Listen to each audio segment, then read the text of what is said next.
वृंदावन पहुंचे यूपी के CM Yogi Adityanath. Paramhans helipad पर उतरा हेलीकॉप्टर। भाजपा के मंत्री और स्थानीय नेताओं ने किया स्वागत।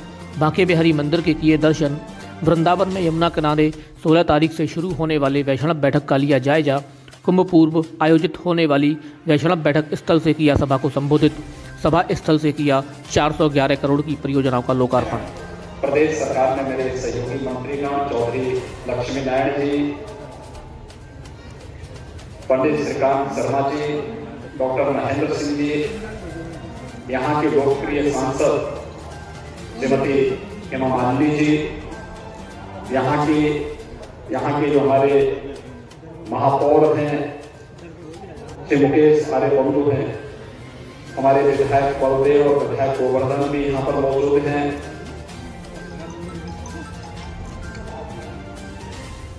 उत्तर प्रदेश व्यापार कल्याण बोर्ड के अध्यक्ष श्री रविकांत गर्ग जी हैं, अध्यक्ष सहकारी समिति उत्तर प्रदेश चौधरी तेजवीर सिंह जी हैं, पूर्व सांसद कुंवर मानवेंद्र सिंह जी हैं, ब्रज तीर्थ विकास परिषद के हमारे उपाध्यक्ष श्री शैलजाकांत मिश्र जी हैं,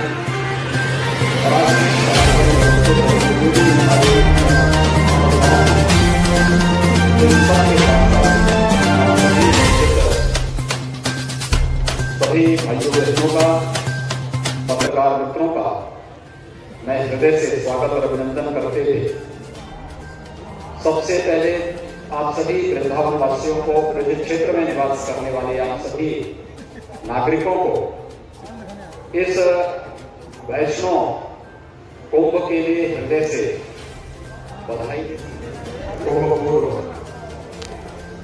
वृंदावन की सुप्रसिद्ध और ऐतिहासिक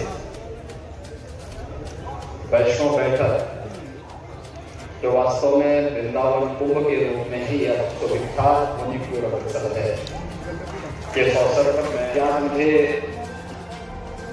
इस पावन कार्यक्रम में पूज्य संतों के सानिध्य में शामिल होने का अवसर प्राप्त हो रहा है। इस कार्यक्रम को यहाँ पर सानिध्य प्राप्त हो रहा है पूज्य संत गुरु तुलसी महाराज, पूज्य संत विजय कौशल जी महाराज आएंगे और ब्रज क्षेत्र इन सभी आह्वानों के साथ जुड़ रहा है। मुझे बहुत आनंद की अनुभूति हो रही है कि इतने कम और इतनी सहजता, इतनी सरलता के साथ यहाँ के पूज्य संतों के सानिध्य में यहाँ पर हमारे अखाड़े 3 वैष्णव अखाड़े यहाँ पर आ चुके हैं। वे सभी लोग कितनी शालीनता के साथ उन्होंने इस वैष्णव कुंभ के आयोजन को मजबूती के साथ आगे बढ़ाने का कार्य किया। यही है रास्ता। अपनी योजनाओं की कैसे हम ब्रांडिंग करते हैं और कैसा हम उसको इवेंट बनाते हैं, ये उसका तरीका है जो आप लोगों ने इस कार्यक्रम के माध्यम से किया है। ब्रज क्षेत्र तीर्थ विकास परिषद जो हमारा है, शैलजाकांत जी के नेतृत्व में यहाँ के हमारे जनप्रतिनिधियों के मार्गदर्शन में, पूज्य संतों के सानिध्य में बहुत अच्छा कार्य कर रहा है। और हमारी एक ही तमन्ना है, इस ब्रज क्षेत्र को वैश्विक पटल पर लोगों के सामने ला करके रोजगार और यहाँ की आस्था को सम्मान दिलाना और नौजवानों को रोजगार और नौकरी के साथ जोड़ देना। हर एक व्यक्ति कोई बेरोजगार न रहे, एक एक चीज को मान्यता मिले, एक एक वस्तु यहाँ की पूज्य बन जाए, लोगों के लिए पवित्र बन जाए। उस दिशा में एक बेहतर प्रयास प्रारंभ हुआ है और विगत 3 वर्षों में इसके परिणाम आते हुए दिखाई दे रहे हैं। जो कुछ बचे हैं आपको अगले 5-6 महीनों के दौरान बहुत ही और अच्छे ढंग से देखने को प्राप्त होंगे, बहुत अच्छे ढंग से इसको देखने को मिलेगा। और बाकी हम लोगों ने यहाँ पर कहा ही, हमारे दोनों मंत्री, दोनों विधायक तो कार्य कर ही रहे हैं, साथ साथ यहाँ के सांसद को भी मैंने सांसद जी से भी इस बारे में आग्रह किया है। वे एक कलाकार भी, बहुत अच्छी संस्कृति कर्मी है, वैश्विक मंच पर उनकी कला को दुनिया ने मान्यता दी है और वे भगवान श्री कृष्ण की भक्त भी है। उन्होंने उस प्रकार के क्षेत्र में, कला की उस क्षेत्र में उन्होंने बहुत अच्छे ढंग से काम भी किया है। और ये ब्रज क्षेत्र के अंदर सांसद के रूप में अपनी सेवा को यहाँ पर दे रही है, तो स्वाभाविक रूप से उसका लाभ इस क्षेत्र के हर एक कार्यक्रम के साथ जुड़ता हुआ दिखाई देगा। आज के इस अवसर पर मैं एक बार फिर से यहाँ के पूज्य संतों के सानिध्य में जो एक पवित्र आयोजन यहाँ पे प्रारंभ होने जा रहा है, इस पूरे आयोजन के प्रति मैं प्रदेश सरकार की ओर से पूज्य संतों का अभिनंदन करता हूँ, उन्हें हृदय से बधाई देता हूँ और इस पूरे आयोजन के प्रति अपनी शुभकामनाएं देता हूँ। प्रशासन से मेरा यही आग्रह होगा कि पूज्य संतों के सानिध्य में बड़ी पवित्रता के साथ यहाँ की सुरक्षा, यहाँ की सुव्यवस्था और यहाँ की स्वच्छता को इस रूप में प्रस्तुत करने की आवश्यकता है कि हर बार यह आयोजन करने का अवसर प्राप्त होता है। लोगों को इस कार्यक्रम को इसी प्रकार से आगे बढ़ाने का अवसर प्राप्त हो, जिससे लोग तो उस समय वैश्विक महामारी कोरोना से पूरा देश और पूरी दुनिया त्रस्त थी। हम लोगों ने सहमति तो दी, लेकिन ये कार्यक्रम कैसे होंगे आप सब जानते हैं कि सभी कार्यक्रम एक एक करके बाधित हो रहे थे, क्योंकि हम पर्व और त्योहार मनाएं या फिर मानव जीवन को बचाएं, इसी एक उसमें एक द्वंद्व चल रहा था। लेकिन हम सब आभारी हैं प्रधानमंत्री मोदी जी के, जिनके नेतृत्व और मार्गदर्शन में पूरे देश ने वैश्विक महामारी कोरोना के खिलाफ लड़ाई को मजबूती के साथ जीता।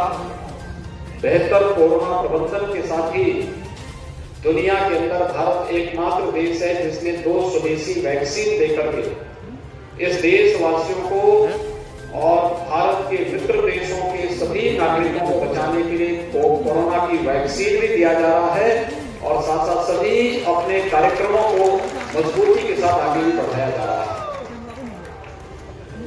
उसी का परिणाम है कि हम लोग हिम्मत कर पाए कि नहीं, 12 वर्ष के बाद यह अवसर आता है और 12 वर्ष के बाद अगर ये परंपरा है तो फिर पहले क्या होता था हम उसके बारे में कुछ कहना नहीं चाहते। लेकिन अगर आज भारतीय जनता पार्टी के नेतृत्व की सरकार है तो फिर उसी भावना के रूप यहाँ पर कुंभ पूर्व वैष्णव बैठक वृंदावन कुंभ के रूप में इसी दिव्यता और भव्यता के साथ आगे बढ़ना चाहिए जैसे प्रयागराज कुंभ का आयोजन हुआ था। मैं पूज्य संतों का और अपने जनप्रतिनिधियों का हृदय से धन्यवाद देता हूं, जिन्होंने इसमें रुचि दी और ब्रज तीर्थ विकास परिषद के साथ साथ हमारे स्थानीय प्रशासन के साथ मिलकर के यहाँ के मंडलायुक्त, यहाँ के आईजी, यहाँ के जिलाधिकारी, यहाँ के वरिष्ठ पुलिस अधीक्षक, यहाँ पे जो हमारा मथुरा वृंदावन विकास प्राधिकरण है, यहाँ का नगर निगम है, इन सब ने सबके साथ मिलकर के पूज्य संतों के सानिध्य में एक कार्य योजना बनाई और कार्य योजना एक कार्य रूप लेती हुई एक कुंभ का स्वरूप इस भव्यता और दिव्यता हो सकता है, वह एक रूप यहाँ पर इस कोरोना कालखंड में भी दे रहे हैं कि आस्था का सम्मान है और आस्था के बारे में जानकारी लेना हो तो ब्रज क्षेत्र से ज्यादा पवित्र भूमि और कौन हो सकती है। यहाँ के कण में हम लोग ईश्वर का अंश मानते हैं। हर व्यक्ति जानता है लीला भूमि है भगवान श्री कृष्ण की, बांके बिहारी की इस धरती पर अपार कृपा रही है, राधा रानी के पार कृपा रही है। उस अपार कृपा का ही परिणाम है कि आज हम सब इतनी भव्यता के साथ, इतनी दिव्यता के साथ वृंदावन इस वैष्णव कुंभ को एक नई ऊंचाई को अग्रसर कर रहे हैं। मेरा सबसे अनुरोध होगा, यहाँ पर आपने देखा होगा 411 करोड़ रुपए की परियोजनाओं का हम लोग यहाँ पर आज शुभारंभ भी कर रहे हैं। लेकिन मेरा आप सबसे अनुरोध होगा, प्रयागराज कुंभ दुनिया के अंदर क्यों एक बड़ी घटना के रूप में देखा जाता है? दुनिया ने उसको एक विशिष्ट आयोजन के रूप में क्यों माना? क्योंकि पहले कुंभ में क्या होता था? गंदगी, भगदड़, अव्यवस्था, असुरक्षा। लेकिन प्रयागराज कुंभ ने 2019 में एक मानक बनाया, कुछ मानक तय किए। प्रधानमंत्री मोदी जी ने हम लोग के सामने लक्ष्य दिए कि जो परंपराएं चली आ रही थी उसको छोड़ो, नए सिरे से कुछ मानक तय होने चाहिए और इस मानक के रूप सरकार कार्य करे।